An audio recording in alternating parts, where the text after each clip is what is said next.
उसके पीछे सत्संग जुड़ा रहता।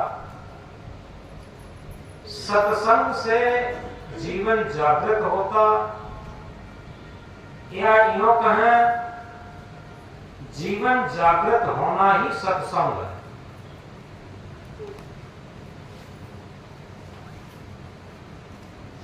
एक महामंत्र में लिखा है,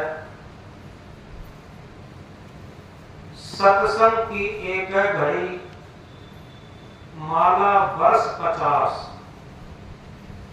वर्षा की एक घड़ी रहट चले 12 मास। सत्संग की एक घड़ी अगर सही तरीके से हमारे जीवन में सत्संग घटित हो जाए, सत्संग घटित होना अलग चीज है और सत्संग की चर्चा करना अलग चीज है। जैसे पानी की चर्चा खूब की जाए, पानी पिया न जाए, भोजन की चर्चा खूब की जाए लेकिन भोजन ग्रहण न किया जाए, इसी तरीके से सत्संग की चर्चा तो खूब होती है लेकिन सत्संग जीवन में घटित नहीं हो पाता। और जब सत्संग घटित होता है तो सत्संग की एक घड़ी का सत्संग हमारे जीवन को बदल देता। यथार्थ में आप जिन संतों, जिन महापुरुषों, जिन भक्तों को याद करते हैं, जिन्हें आदर्श रूप मानते हैं, उनके जीवन को देखिए। उनके जीवन में सत्संग घटित हुआ था। यथार्थ में अभी थोड़ी देर पहले स्वामी केवलानंद जी ने कुछ मृत्यु की बात कही,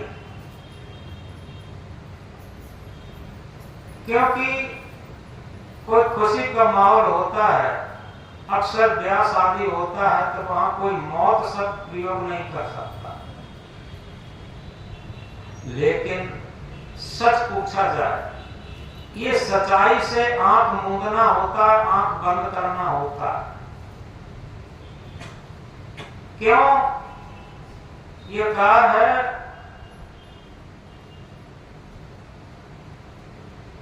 सपना यह संसार लागता आए के, चले जुआ में हार मनज तन पाए के। सपना यह संसार लगता आए के, चले जुआ में हार मनज तन पाए के। देखत सोना लगे सकल जग कांच है, देखत सोना लगे सकल जग कांच है, और जीवन कहिए झूठ से मरना साच है। यथार्थ में मृत्यु ही सत्य है। आज तक किसी ने यह नहीं कह पाया कि जीवन साचा है। जीवन परिवर्तनशील है, क्षण क्षण मृत्यु की तरफ जा रहा है। और मृत्यु ही सत्य है कि मृत्यु ना हो तो जीवन कहां से होगा। आप इस बात गहराई से समझ लें। मृत्यु ही हमारे जीवन का कारण है और जीवन ही मृत्यु का कारण है। एक के बाद दूसरे अपने आप आते हैं, स्वाभाविक आते हैं और सत्य हैं।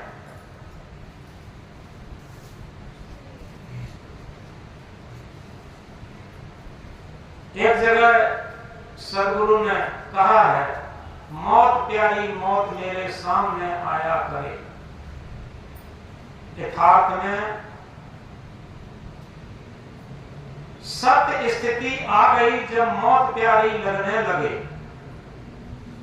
जिसे हम सत्संग कहते हैं, जिसे आत्म परमात्मा कहते हैं, जिसे मुक्ति मोक्ष कहते हैं, जिसे ध्यान साधना कहते हैं, यथार्थ में वो मौत का ही अध्ययन है, मृत्यु का ही अध्ययन है।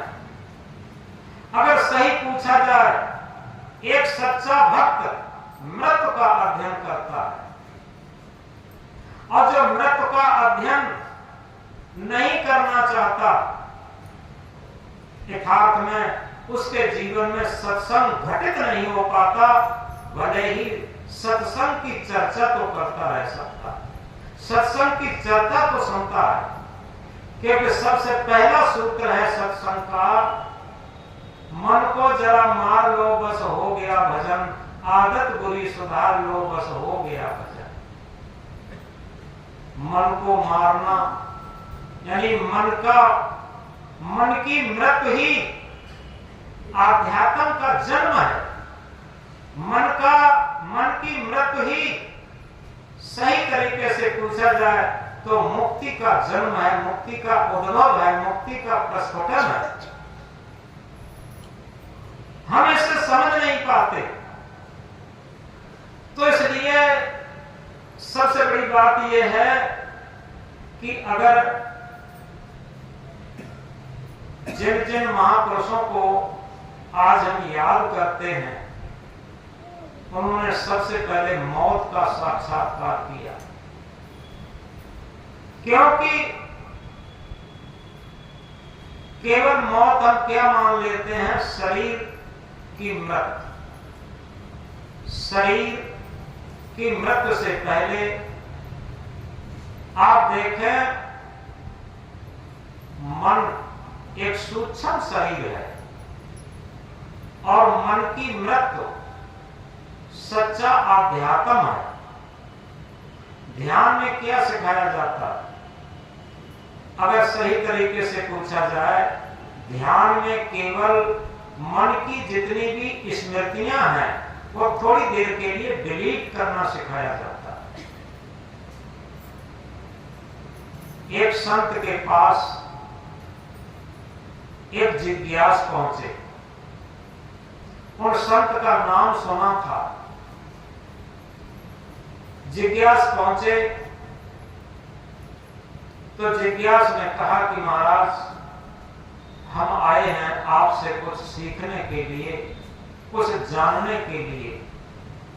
आपका मैंने बहुत नाम सुना था और कई लोगों ने आपका नाम बताया, तो आज हमें आप कुछ सिखाएं, आपसे हम सीखने के लिए आए। संत ने कहा कि आप गलत जगह पर आ गए। संत ने क्या कहा? संत ने कहा आप गलत जगह पर आ गए, किसी ने आपको गलत बता दिया। यहां कुछ सिखाया नहीं जाता, यहां सब भुलाया जाता है। यहां केवल सब भुलाया जाता है, यहां भूलने के लिए लोग आते हैं, यहां कुछ सिखाया नहीं जाता। अब वो जिज्ञास चक्कर में पड़ गया कि अरे गुरुदेव, आप थोड़ा हमें भ्रमित कर रहे हैं। हमने तो आपका बहुत नाम सुना, आप बहुत पहुंचे हुए संत हैं, आप बहुत योग्य संत हैं। आपके पास जो कुछ पहुंच जाता है, जो कोई पहुंच जाता है, वो सारी बातें जान जाता है, वो सारी बातें सीख जाता है। तो गुरुजी ने कहा, ये सारी चीजें आपकी रटी रटाई हैं, क्योंकि सीखने के लिए कुछ है ही नहीं।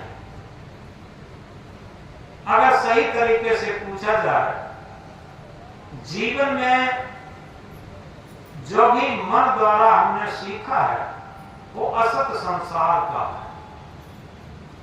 और जिस दिन मन के पटल पर सारी चीजें विस्मृत हो जाती हैं, भूल जाती हैं, और वहीं से सत्य का आयाम शुरू होता, वहीं आत्म परमात्मा का आयाम शुरू होता है, वहीं मुक्ति मोक्ष कल्याण का आयाम शुरू होता है।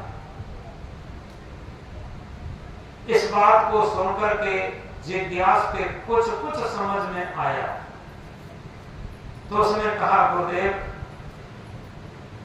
हमें अब आप भूलने की ही बात बताएं। तो गुरुजी ने कहा कि देखो, भूलने की बात केवल इतनी है कि जितना हमारा मन ये दुनिया में चंचल है, उसका कारण है, मन की चंचलता का कारण केवल एक ही है कि हमारे मन की लोलुपता। हमारे मन की स्वार्थपरता, और वो तब तक होती है जब तक हमारे जीवन की जागृति नहीं होती। और जीवन की जागृति तब हो पाती है जब हमारे अंदर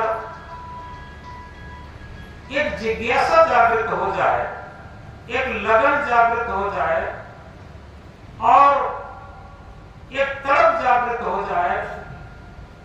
जिस तरीके से एक बहुत भूखा व्यक्ति हो और वो भोजन के लिए छटपटाता हो और उसे भोजन के रूप में कुछ भी मिलता है तो एकदम वो शांत महसूस करता। इसी तरीके से हमारे अंदर आध्यात्मिक भूख होनी चाहिए। हमारे अंदर तो मन की भूख है। सदगुरु कबीर साहब इंकलाब करके कहते हैं, तन की भूख तनिक है तृप्त पाव या शेर, तन की भूख तनिक है तृप्त पाव या शेर, मन की भूख अनंत है तृप्त न पाव सुमेर। तन की भूख कितनी है? पाव या शेर थोड़ा लोग खाते हैं, तन की भूख तृप्त हो जाती है। लेकिन मन जब से जन्म हुआ जब तक मृत्यु होगी ये मन की भूख शांत नहीं होगी। आप देखें, और आज के जन्म में नहीं, जन्म जन्मांतर से चले आ रहे हैं लेकिन मन की भूख शांत नहीं होती। सदगुरु कबीर देव क्या कहते हैं कि मन मरे न माया मरी, मन मरे न माया मरी, मरमर जात शरीर, आशा तृष्णा ना मरी, यूं कहें कबीर। यानी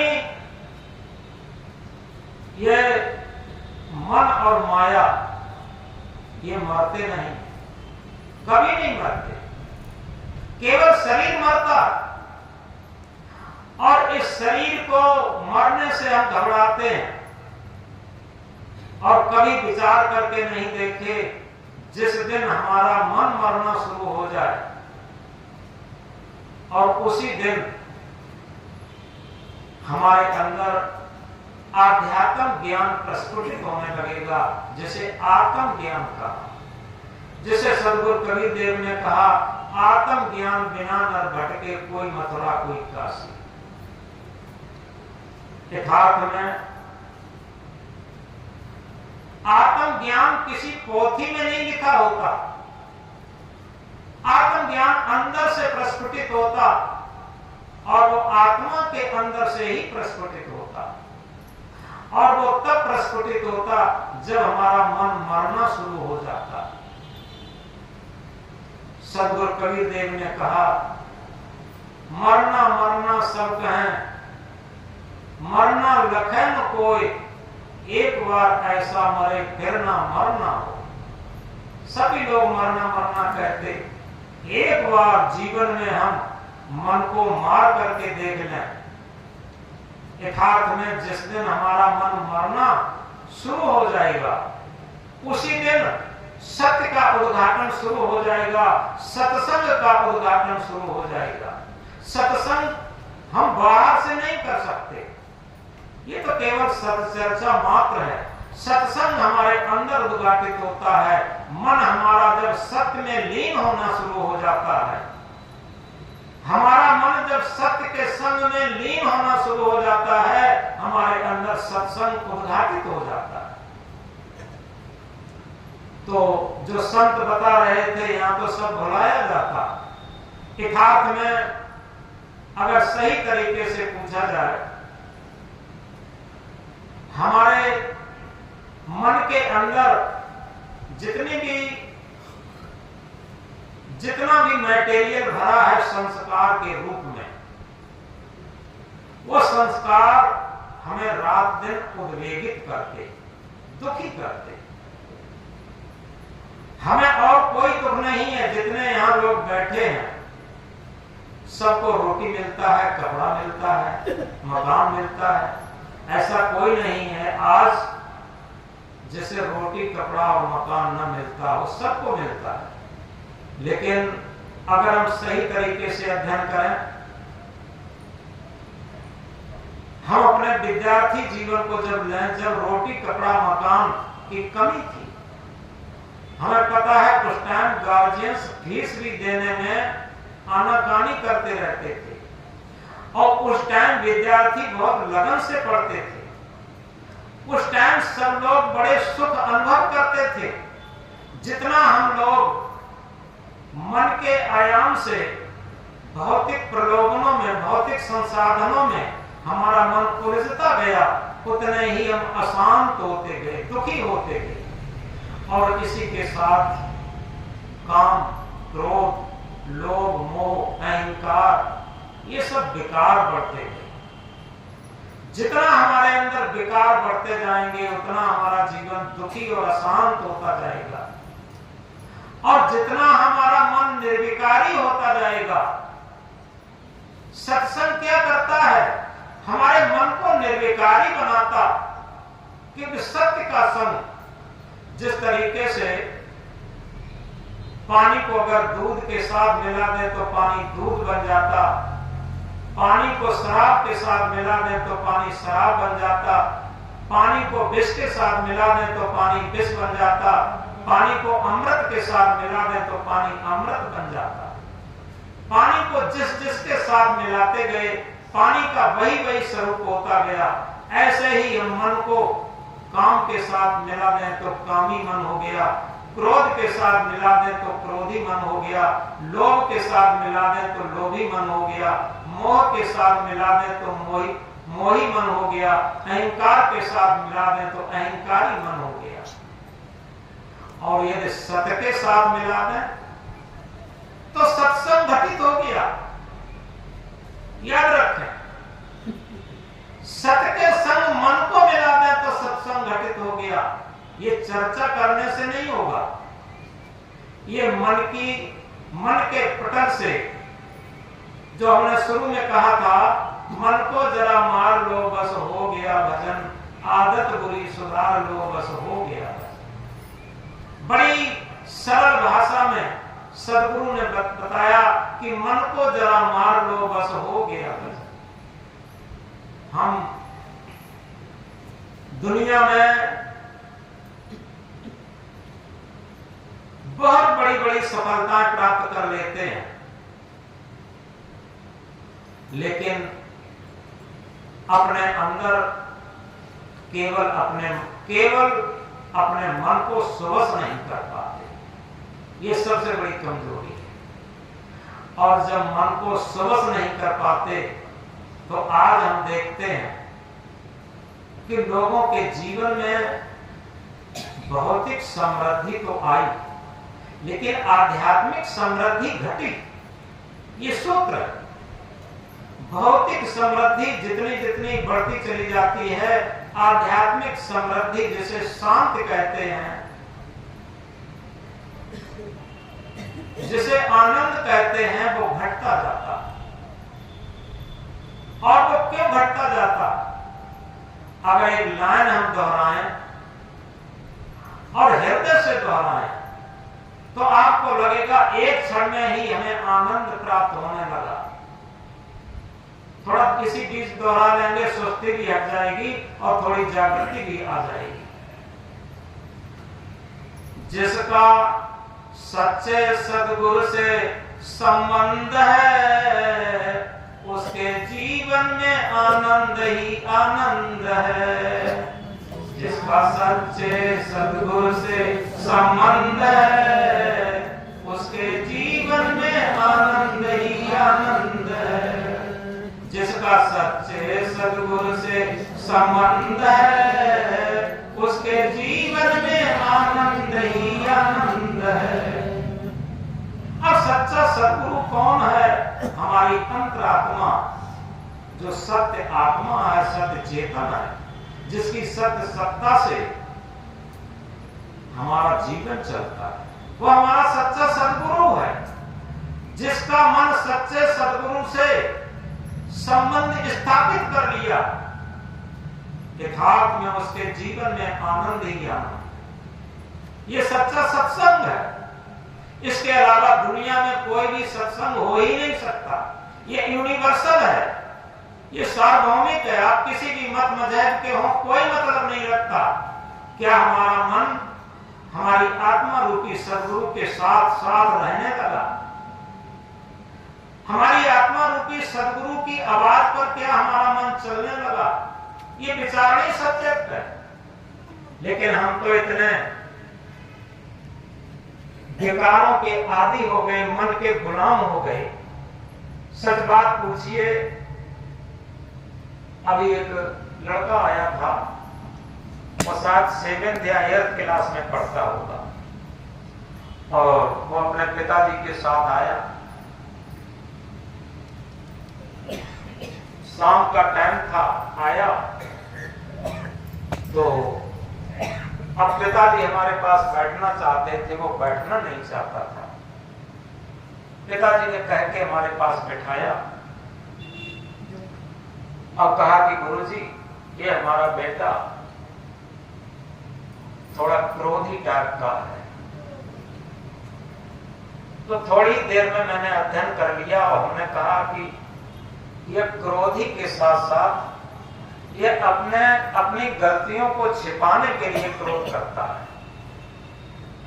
कई लोग होते हैं, वो तो बच्चे की बात है, कई लोग होते हैं अपनी गलती को छिपाने के लिए क्रोध करते हैं, जिससे क्रोध करने से कोई दूसरा बोलेगा नहीं, हमारी गलती छुप जाएगी। लेकिन याद रखें, क्रोध करने से हमारी गलती कभी छिपेगी नहीं। और सच बात यह है, क्रोध एक ऐसा काल है हमारे जीवन का, जिसे अंग्रेजी के कोटेशन में कहें, anger blows out the lamp of the mind. क्रोध मन के दीपक को बुझा देता। जितना जो क्रोधी होगा उतना ही वो स्वयं में अशांत होगा, और उसके पास जो भी जाएगा उसे भी अशांत करेगा। ये नियम की बात है। एक उदाहरण सुनाऊं, बीच में याद आ गया। एक पत्नी सिनेमा देखने गए,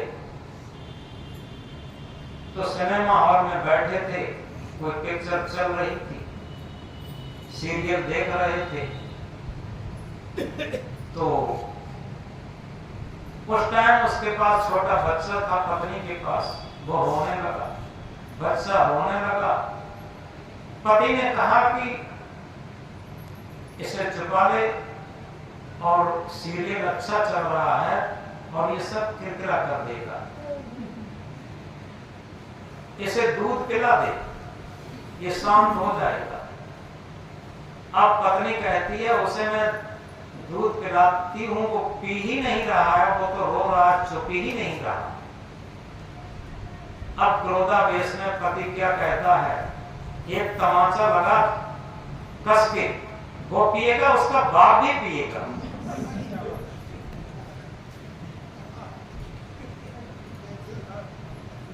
अब ये उदाहरण इसलिए सुना रहा हूं, अब ये होश ही नहीं है कि हम क्या कह रहे हैं क्रोध में,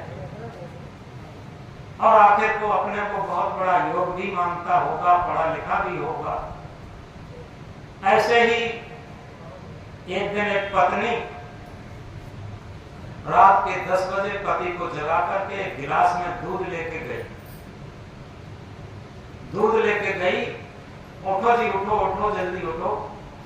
पति हड़बड़ा के उठा और ये कहा कि लो एक गिलास दूध पी लो।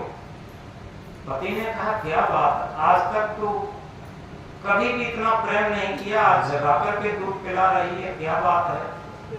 तो उसने कहा प्रेम की बातें छोड़ो, आज मैंने कैलेंडर देखा था, तो कैलेंडर में नाग पंचमी थी। हमने कहा नाग सर्फ कांड होने जाओ, सर्फ से ज्यादा तो तुम ही क्रोधी हो, तुम ही दूध पी लो।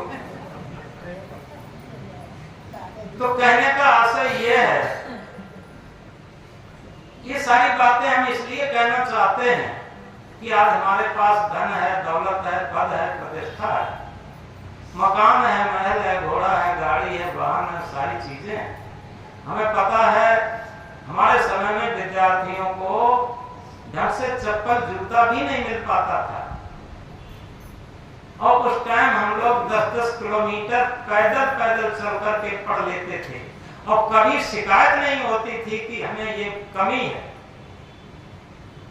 और आज सारे संसाधन हैं, सारे विद्यार्थी अपने पापा मम्मी से शिकायत ही करते रहते हैं, और तब भी पढ़ नहीं पाते हैं सही ढंग से, और कुसंग में पढ़ जाते हैं। ये सारी बातें सरल ढंग से इसलिए समझा रहे हैं कि हम जहां भी रहते हैं, सबसे बड़ी बात यह है कि हम अपने मन को मारना शुरू करें। ये सत्संग है, और ये बच्चों की ही गलती नहीं है, माता पिता की भी गलती है। सबसे पहली बात यह है कि हम केवल भजन गाना जानते हो, प्रवचन करना जानते हो, ये बहुत बड़ी बात नहीं है। हम ड्रेस पहने बैठे हैं, ये भी बड़ी बात नहीं। कबीर साहब ने क्या कहा?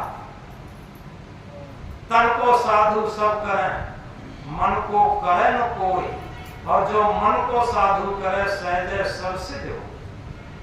तन को भक्त बनाना, तन को साधु बनाना, तन को सज्जन बनाना, तन को सुंदर बनाना, ये बहुत सरल बात है। आज तमाम ब्यूटी पार्लर चले हैं, क्यों? चेहरा को सुंदर बनाने के लिए। लेकिन कोई ऐसा ब्यूटी पार्लर खुला है कहीं जिसमें आंतरिक चेहरा सुंदर बनाया जाता हो? देखकर मत रीझना ऊपर की सफाई पर, देखकर मत रीझना ऊपर की सफाई पर, वर्क सोने का लगा है गोबर की मिठाई पर। हम याद रखें, जितना ही बाहर से हमारा मन चंचल है, उतना ही हमारा जीवन दुखी होगा, और जितना हमारा मन अंदर से संतुष्ट है, शांत है, और हम मन को मार मार के जीवन जी रहे, संयमित जीवन जी रहे, उतना ही हम सुखी शांत हो सकते। सुख शांत धन वैभव में नहीं है, सुख शांत हमारे मन की स्थिति पर आधारित है। तो हम कह रहे थे, मन मरे न माया मरी, मरमर जात शरीर, आशा तृष्णा ना मरी, क्यों कहें कबीर। सदगुरु कबीर साहब ये इंकलाब करके कह रहे हैं कि ये शरीर ही मर रहा है, और ये मन माया नहीं मरती है। लोगों को एक और भ्रम होगा, शास्त्रों में बहुत वर्णन है कि माया बहुत बलवती होती है, माया बहुत दुष्कर होती है, और माया जैसा नचाना चाहती है वैसी नचाती है। ये सब कुछ नहीं है। सदगुरु कबीर साहब क्या कहते हैं? मन माया तो एक है, माया मन समाय, तीन लोक संशय करी मैं काहे कहूं समझा। सदगुरु कबीर साहब इंकलाब करके कहते हैं, मन और माया तो एक ही चीज है, कोई अंतर नहीं है, कोई भी अंतर नहीं है। जितनी संसार की माया है वो सब मन के अंदर ही तो समाई है, कहीं बाहर थोड़ी है। मन माया तो एक है, माया मन है समाय, तीन लोक संशय करी मैं काहे कहूं समझा। तीन लोक में ये संशय करी है कि माया बहुत बलवती है, और वो विविध तरीके से जीव को नचाती है। ऐसा कुछ नहीं। क्यों? जब तक हमारा मन हमारे कंट्रोल में नहीं है, बस में नहीं है, तब तक लगता है ये माया बहुत बलवती है। आप जिन भक्तों को, जिन महापुरुषों को याद करते हैं, उनके थोड़े जीवन को देखिए। पहले तुलसीदास के जीवन को देखिए, जब पत्नी के कारण रात में ही, यही सावन का महीना रहा था, और उनका भाई पत्नी को लेके चला गया था अपने घर पे। तुलसीदास आए, देखा पत्नी नहीं है, पड़ोसियों ने बताया कि तुम्हारी पत्नी के भाई आए थे, वो लेवा के ले गए। रात में ही तुलसीदास पत्नी के घर पहुंचे। रात में जब पहुंचे, अब कैसे पहुंचे ये तो अलग चीज है। जब छत पर पहुंचे, आवाज हुई, पत्नी ने कहा कौन है? तुलसीदास ने बड़े गौरव से कहा, तुम्हें प्राणों से अधिक चाहने वाला तुलसी। और जैसे ही पत्नी ने समझा कि हमारे पति महाराज आए हैं, वैसे ही वो जल भून गई। उसने कहा तुम्हें शर्म नहीं आई? तुम पीछे पीछे चले आए। सुबह होते ही माता पिता देखेंगे तो क्या कहेंगे, भाई भावज देखेंगे कि तो क्या कहेंगे, सखी सहेलियां देखेंगी तो क्या कहेंगी, तो पीछे पीछे चले आए। अरे रक्षाबंधन बाद में आ ही जाती। अब इस प्रतिकूलता के शब्दों ने तुलसीदास के जीवन को बदल दिया। अब देखो क्या हुआ, तुलसीदास उसी क्षण जाने लगे। पत्नी ने रोका, कहां जा रहे? सवेरा हो तब चले जाना। तुलसीदास क्या कह रहे हैं? अब तो घोर प्रभात है। क्या कह रहे हैं? अब तो घोर प्रभात है, बाहर आधी रात है। और तुलसीदास कहते हैं घोर प्रभात है। घोर प्रभात कहां हुआ? उनके मन के अंदर घोर प्रभात हो गया, उनके अंतःकरण के अंदर घोर प्रभात हो गया। क्योंकि जब आंख खुल जाए तभी सवेरा। कौन सी आंख खुल जाए? अंदर की आंख खुल गई। आज विवेक की आंख खुल गई। आज जिसे थर्ड आई का, तीसरा नेत्र का, जिसे मन की आंख कहते हैं। एक हमारी पुस्तक है छोटी सी, मन की आंखें। केवल मन पर ही है सब। अगर मन की आंख खुल जाए, जिसे विवेक कहते हैं, थर्ड आई कहते हैं, तीसरा नेत्र कहते हैं, तो निश्चित है उसी क्षण प्रभात हो जाता, अंदर प्रभात हो जाता। अब तुलसीदास क्या कहने लगे? अब तो घोर प्रभात है। अब तुलसीदास अब रोकने पर भी नहीं रुक रहे। क्या हुआ? मन का पैठ बदल गया। मन के अंदर से अब बताओ कितनी भी माया समाई हुई हो, क्या करेगी? अब कुछ नहीं करेगी। आगे तुलसीदास जाने लगे और जाते जाते क्या कहते हैं? अब तक नसानी अब न नसयों, अब तक नसानी अब न नसयों। अब पूरे जीवन कमर कस ली उन्होंने, किसके लिए? आत्म शांति के लिए, कल्याण के लिए। सच्चे सत्संग की घटना घटित हो गई उनके अंदर, सत्य का संग उनके अंदर हो गया। और तभी उन्होंने कहा कि निर्मल मन सोई जन मोह पावा, मोह कपट छल छिद्र न भावा। और क्या कहा? सत्य समान धर्म नहीं दूजा, जब तप यज्ञ होम नहीं पूजा। बाहर से हम जितना जब तप यज्ञ होम पूजा जो कुछ भी करते हैं, वो सब एक कर्म कांड है। सत्य के समान दुनिया में कोई दूजा धर्म है नहीं। ये तुलसीदास कहे। तो इस तरीके से हम इस बात को बहुत गहराई से समझें।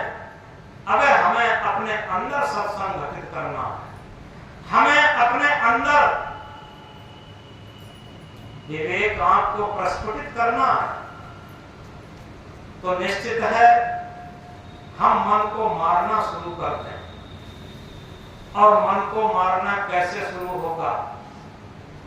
ऐसे नहीं होगा कि लाठी डंडा से हम मारें। लाठी डंडा से मारना नहीं होगा। एक अभी हमने सुनाया भी था, एक दिन दोहराए देते हैं।